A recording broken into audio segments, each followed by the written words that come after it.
अस्सलाम वालेकुम dear students. तो आज हम 10th मैथ्स क्लास का जो टॉपिक है हकीकी अदाद की वर्कशीट नंबर 1 की मिसालों को हल करेंगे। तो सबसे पहले मिसाल नंबर 1 पर गौर कीजिए। 96 अदद का मुफर्रद अज़्ज़ाए ज़रबी मालूम कीजिए। तो यहाँ से हम देखिए 96 अदद के लिए हम सबसे पहले हम 2 लेंगे। 2 से 96 को हम तक़सीम करेंगे, यानी कि 2 चौक 8, 2 8 16, फिर 2 से 2 दूनी 4, 2 चौक 8, फिर 2 से 2 एकम 2, 2 दूनी 4, फिर 2 से 2 छिक्के 12, फिर 2 से 2 3 6, फिर 3 से 3 एकम 3। तो 96 के लिए देखिए यहाँ पे कितने 2 आए हैं। देखो सबसे पहले 1 2 3 4 5, यानी कि हम 2 को 5 मर्तबा ज़रब की सूरत में लिखेंगे। 1 2 3 4 5 ज़रब 3 एक मर्तबा आया है, यानी कि इंटू 3, यानी कि 2⁵5 इंटू 3⁵1। तो ये क्या हो गए? मुफर्रद अज़्ज़ाए ज़रबी हो गए। अब उसी तरह से नेक्स्ट एग्जाम्पल पर गौर कीजिए। तो नेक्स्ट एग्जाम्पल जो है वो यहाँ पर देखिए, मिसाल नंबर 2। यूक्लिड्स तक़सीमी मामले में अगर a = 3q + r हो तो r की तमाम मुमकिना कीमतें मालूम कीजिए। तो यहाँ पर यूक्लिड्स तक़सीमी मावना जो है वो यहाँ पर हम सबसे पहले उसे लिखेंगे, यानी कि उसे a = b × q + r होता है, यानी जहाँ क्या है 0 is less than or equal to r is less than b। तो अब यहाँ पे हमें जो दिया गया है a = 3q + r, यानी 0 is less than or equal to r is less than, तो यहाँ पे जो b है वो 3 है। तो r के लिए जो मुमकिना कीमतें हम फर्ज कर सकते हैं वो r = 0 1 2, यहाँ तक हम आयदाद को फर्ज कर सकते हैं। तो अब यहाँ पे देखिए किस तरह से ये कीमतें बदलते जाते हैं। तो जब हम r = 0 लेंगे तो a = 3q + 0 होगा। जब r = 1 लेंगे तो a = 3q + 1 होगा। और जब r = 2 लेंगे तो a = क्या होता है यहाँ पे 3q + 2। तो r की जो मुमकिना कीमतें हो सकती हैं वो 0 1 और 2 हो सकती हैं। तो नेक्स्ट एग्जाम्पल पर गौर कीजिए। मिसाल नंबर 3। 7 / 125 के नसब नुमा को 2⁻n × 5⁻m में जाहिर कीजिए और बताइए कि दी गई कसर का अशरी फैलाव मुख्ततम है या गैर मुख्ततम और तकरारी है। तो यहाँ पर सबसे पहले देखिए हमें 125 के अज़्ज़ाए ज़रबी हमें निकालना होगा। तो अब यहाँ पर देखिए 125 के अज़्ज़ाए ज़रबी हम मालूम करेंगे। तो 125 किससे तक़सीम होता है? 5 से। तो सबसे पहले 5 दूनी 10 हो गया। तो फिर कितने बच गए यहाँ पे? 12, यानी कि 10 निकल गए यहाँ पे, फिर 2 बचा। नेक्स्ट नंबर है 5, यानी कि 25 हो गए। फिर ये 5 5 25 हो गया। फिर 5 से 5 5 25 हो गया। फिर 5 से 5 एकम 5। तो यहाँ पे 125 के लिए देखिए ये 5 × 5 × 5 है। तो यहाँ पर हमें जो दिखाना है 2n इंटू 5m।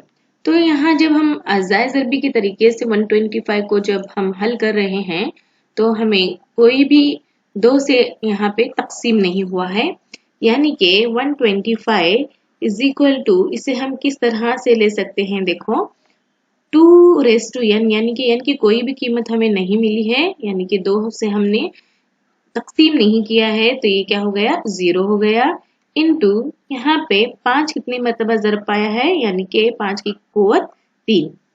तो देयरफॉर हम अब यहाँ पे 7 डिवाइडेड बाय 125 के लिए is equal to 7 divided by 2⁻0 into 5⁻3 हमें होता है। तो देयरफॉर क्या हो गया, ये मुख्ततम अशरी फैलाव रखता है, ये मुख्ततम अशरी फैलाव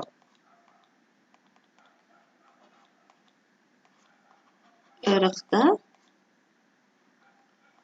है।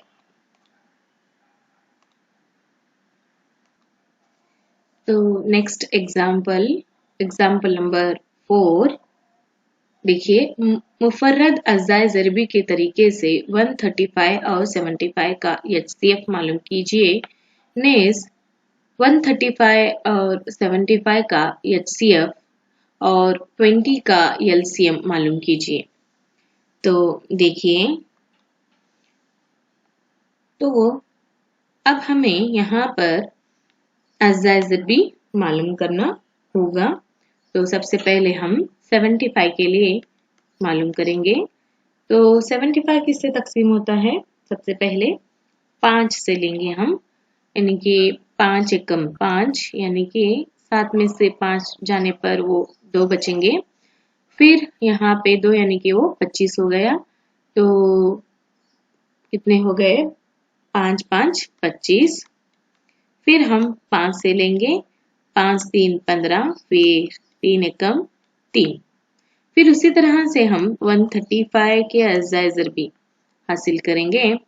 फिर यहाँ से भी हम 5 लेंगे, 5 दूनी 10, 5 7 35। फिर यहाँ से 3 से तकसीम करेंगे, क्योंकि ये 3 के पहाड़े में है, यानी कि 3 नम 27 है। फिर 3 से 3 तिया 9, फिर 3 से 3 एकम 3। तो अब यहाँ पे हम देखिए 75 इज इक्वल टू, तो सबसे पहले अदद छोटी लेंगे, 3 ज़रब 5 ज़रब 5। फिर उसी तरह से हम 135 लेंगे।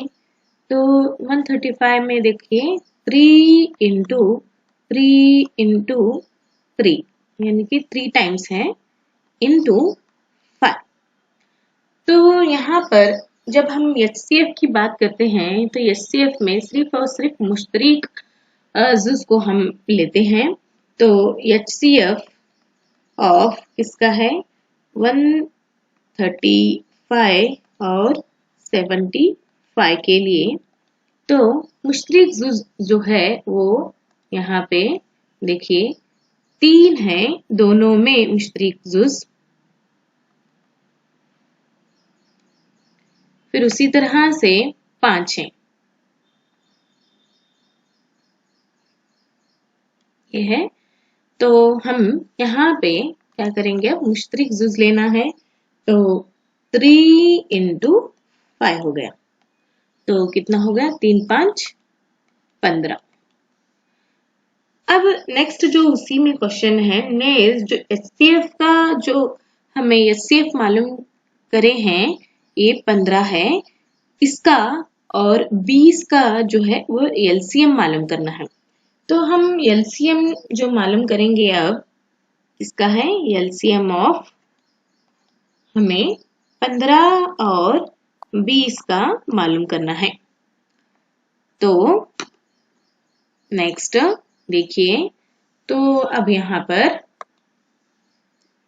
15 के लिए अज़ाय ज़रबी, तो 5 से लेंगे, 5 3 15, 3 एकम 3 होगा।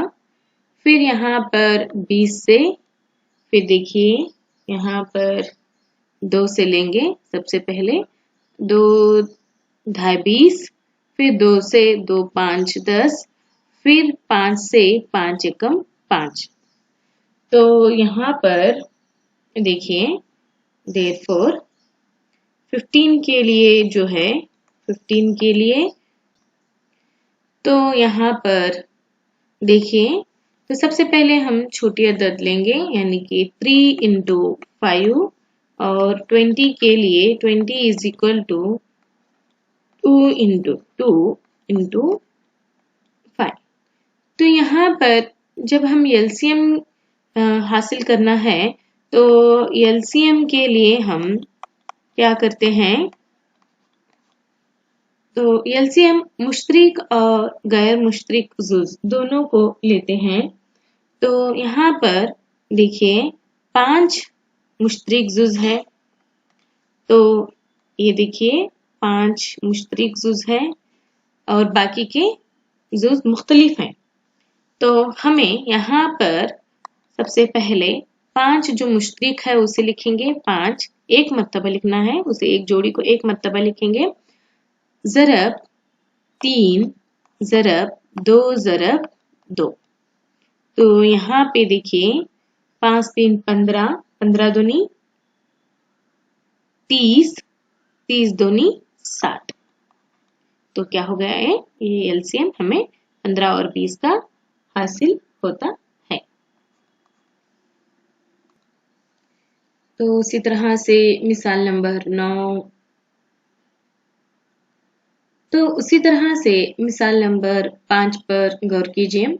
दो अदाद का एचसीएफ और एलसीएम 9 और 108 है। अगर कोई एक अदद 36 हो तो दूसरा अदद मालूम कीजिए। तो यहाँ पर हमें जो दिया गया है वो सबसे पहले हम लिखेंगे। तो दिया गया जो है वो एचसीएफ जो है, एचसीएफ जो हम कोई दो अदाद यानी कि हम ए और बी के लिए लेंगे, यानी कि HCF of a comma b is equal to हमें 9 दिया गया है। इसी तरह से LCM of a comma b is equal to 108 है। और कोई एक अदद यानी कि हम फर्ज कीजिए कि कोई एक अदद हमें ए दिया गया है, ए इज इक्वल टू क्या है, हमें 36 है। तो हमें बी दूसरा अदद मालूम करना है। तो यहाँ पे हम ज़ाबिते का इस्तेमाल करेंगे। तो HCF of a comma b into LCM of a comma b is equal to a into b है। तो अब यहाँ पर तमाम कीमतों को दर्ज करेंगे। तो एचसीएफ 9 है इंटू एलसीएम जो है वो 108 है, इज इक्वल टू ए जो है वो 36 है, और हमें दूसरा अदद बी मालूम करना है। देखिए 9 into 108 divided by 36 is equal to क्या हो गया, बी हो गया। तो अब यहाँ पर देखिए तकसीम करेंगे हम। तो अब यहाँ पे हम तकसीम करेंगे। 9 एकम 9, 9 चौक 36, फिर ये 4 एकम 4, 4 दूनी 8, फिर यहाँ पे 2 बच गए, तो यहाँ पर 4 सत्ते 28 होता है। तो यहाँ पर बी की जो कीमत है therefore क्या हो गई, बी इज इक्वल टू क्या होता है 27। तो हमें जो दूसरा अदद है वो 27 होगा। तो नेक्स्ट एग्जाम्पल नंबर 6, नातिक अदद 6 डिवाइडेड बाय 15 का अशरी फैलाव लिखो हकीकी तकसीम के बगैर। तो यहाँ पे हमें तकसीम के बगैर जो हमें अशरी फैलाव लिखना है, तो सबसे पहले जो दिया गया है 6 डिवाइडेड बाय 15 है, तो इसे हम देखेंगे। तो देखिए यहाँ पर तकसीम करेंगे तो क्या होता है, 3 दूनी 6, 3 5 15। तो हो गया। तो हमें यहाँ पे 2 divided by 5, therefore 2 divided by 5 है। तो यहाँ पर हमें एक ऐसे अदद को ज़रब करना है जो 5 से ज़रब करने पर वो 100 हो जाए। तो नसब नुमा और शुमार कुनंदा में हम देखिए 20 को लेंगे 20 डिवाइडेड बाय 20। तो 5 को 20 से ज़रब करेंगे तो क्या होता है, यहाँ पे 100 होता है। इसी तरह से 2 इंटू 20 करेंगे तो ये क्या होता है, 40 होता है। तो यहाँ पे अगर हम इनको तकसीम करेंगे तो क्या होगा, 0 डिवाइडेड बाय क्या होता है, 40, यानी कि ये अशरी फैलाव इस तरह से हम आसान तरीके से कर सकते हैं। तो नेक्स्ट जो एग्जाम्पल है, एग्जाम्पल नंबर 7, √3 एक गैर नातिक अदद है, साबित कीजिए। तो फर्ज करो कि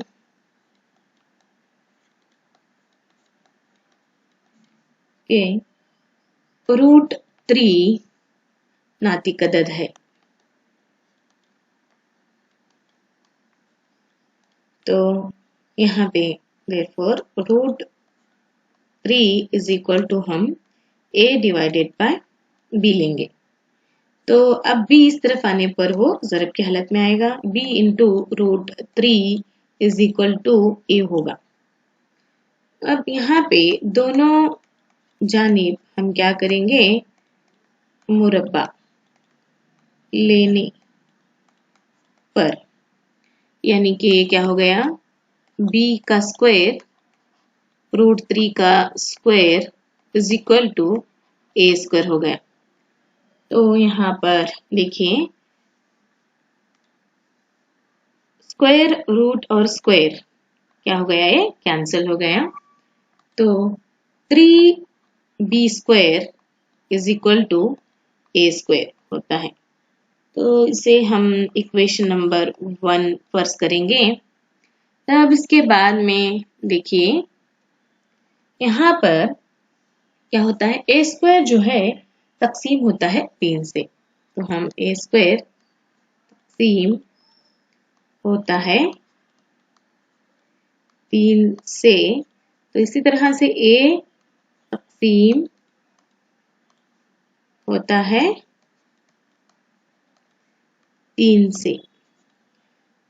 तो अब हम यहाँ पर a is equal to 3c। तो यहाँ पे जो c है वो भी क्या है, एक सही अदद है।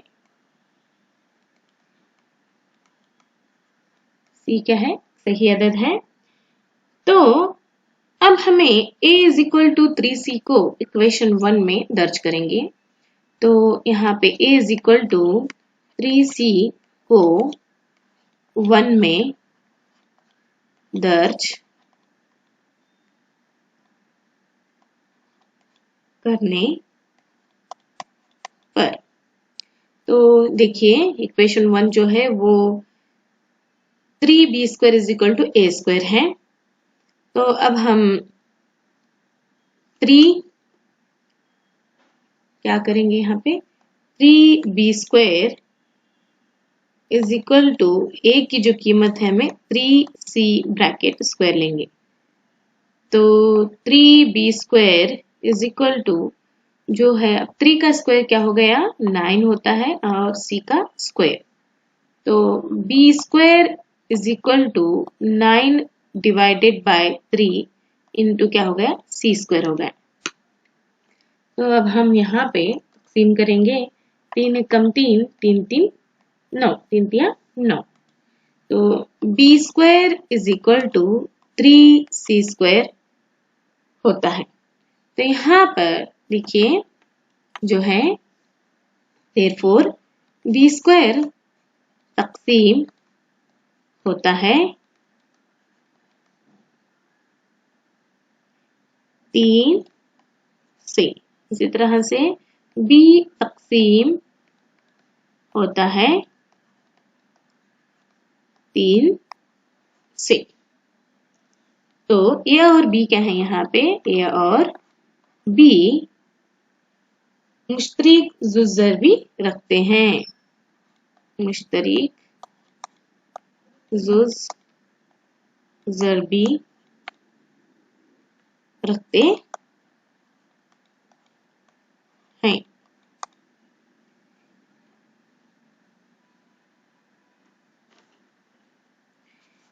ये हमारे मफरूज़े के खिलाफ है। ये हमारे मफरूज़े के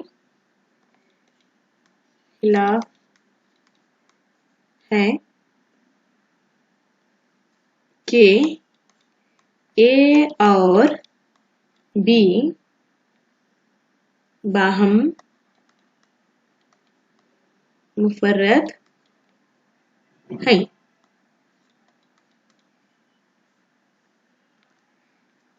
ये इख्तिलाफ क्या होता है यहाँ पे? इख्तिलाफ इसलिए हुआ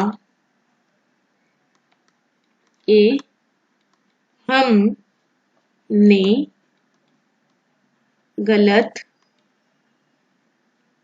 फर्क किया था।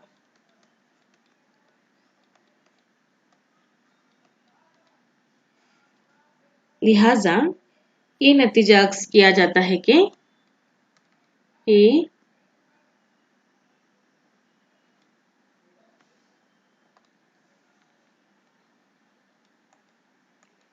लिहाजा ये नतीजा अक्स किया जाता है कि √3 गैर नातिक अदद है। तो नेक्स्ट एग्जाम्पल नंबर 8 पर गौर कीजिए। √2 प्लस √3 एक गैर नातिक अदद है, साबित कीजिए। तो यहाँ पर देखिए, तो सबसे पहले फर्ज कीजिए कि √2 प्लस √3 नातिक अदद है।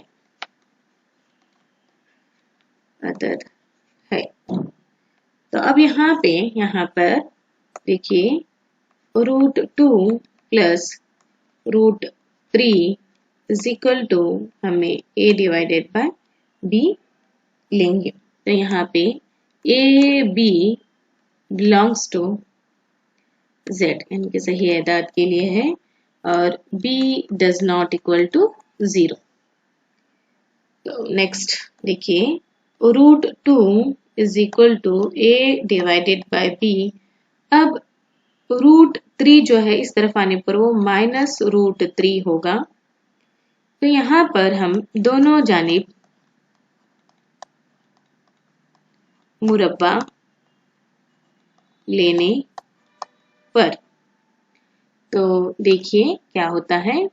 तो यहाँ पर देखिए, √2 का square is equal to bracket of a divided by b minus √3 bracket square. तो यहाँ पर देखिए, स्क्वायर और रूट गेट कैंसिल होंगे। तो यहाँ पे 2 इज इक्वल टू, अब ये जो a divided by b minus √3 bracket square जो है वो कुछ इस तरह से हम उसे ये करेंगे, यानी कि एक ज़ाबिते की शक्ल में है, यानी कि a minus b bracket square is equal to क्या होता है, ये a square minus 2ab plus b square है। तो यहाँ पर हम देखेंगे इसे, तो a divided by b square minus 2 into a divided by b into √3, फिर नेक्स्ट प्लस क्या होता है √3 का स्क्वायर। तो अब यहाँ पर देखिए, नेक्स्ट 2 इज इक्वल टू यहाँ पर हम a square divided by b square minus 2a divided by b into क्या है ये √3 है, प्लस ये भी क्या हो गया स्क्वायर और √3 गेट कैंसिल हो गया तो 3 बचता है। तो नेक्स्ट जो है देखिए नेक्स्ट, अब यहाँ पर हमें -2a √3 डिवाइडेड बाय b को इस तरफ लेंगे तो 2a √3 divided by b is equal to a square divided by b square plus 3 और ये इस तरफ आने पर 2 इस तरफ आने पर वो -2 होता है। तो अब यहाँ पर देखिए 2a √3 divided by b is equal to क्या होगा a square divided by b square plus 1 हासिल होता है। इनके 3 में से -2 निकालेंगे तो 1 होगा। तो नेक्स्ट देखिए यहाँ पर प्रोसीजर, अब 2a √3 divided by b is equal to a square 1 into b square means plus b square divided by b square होगा। अब हमें √3 लेंगे यहाँ पे, देयरफॉर √3 इज इक्वल टू जो है वो a square plus b square divided by b square.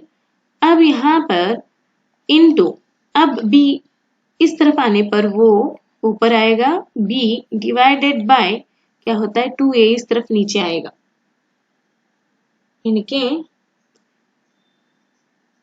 2a। तो नेक्स्ट देखिए यहाँ पर, अब इसमें से b स्क्वायर है यानी कि एक b इसमें से कैंसिल होगा तो बचेगा क्या देखिए √3 is equal to a square plus b square divided by, इसमें एक b बचा है यानी कि 2ab हासिल होता है। तो यहाँ पर देखिए √3 क्या है एक नातिक अदद है क्योंकि a square plus b square divided bye 2ab एक नातिक अदद है, लेकिन √3 नातिक अदद नहीं है। ये हमारे मफरूज़े के खिलाफ है। Therefore, √2 प्लस √3 गैर नातिक अदद है। तो नेक्स्ट एग्जाम्पल नंबर 9, 7 प्लस √3 एक गैर नातिक अदद है। तो यहाँ पे देखिए फर्स्ट कीजिए कि 7 प्लस √3 एक नातिक अदद है। तो 7 plus √3 is equal to a divided by b। तो यहाँ पे a b belongs to z और b does not equal to 0। तो यहाँ पे √3 is equal to a divided by b, 7 इस तरफ आने पर वो -7 हो गया तो √3 is equal to a minus 7 into b, 7b divided by b होता है। तो यहाँ पे √3 क्या है एक नातिक अदद है क्योंकि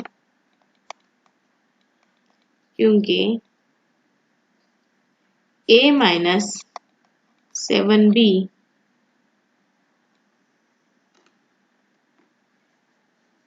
डिवाइडेड बाय b एक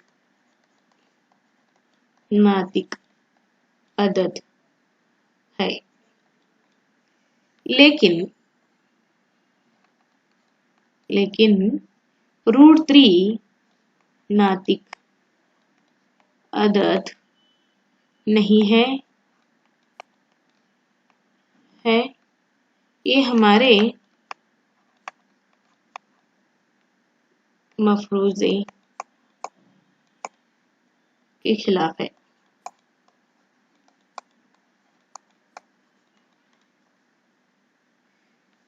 Therefore क्या होता है यहाँ पे 7 प्लस √3 गैर नातिक अदद है। तो लिहाजा वर्कशीट 1 की तमाम मिसालों को हम हल कर चुके हैं। बस आज की क्लास के लिए इतना ही। शुक्रिया।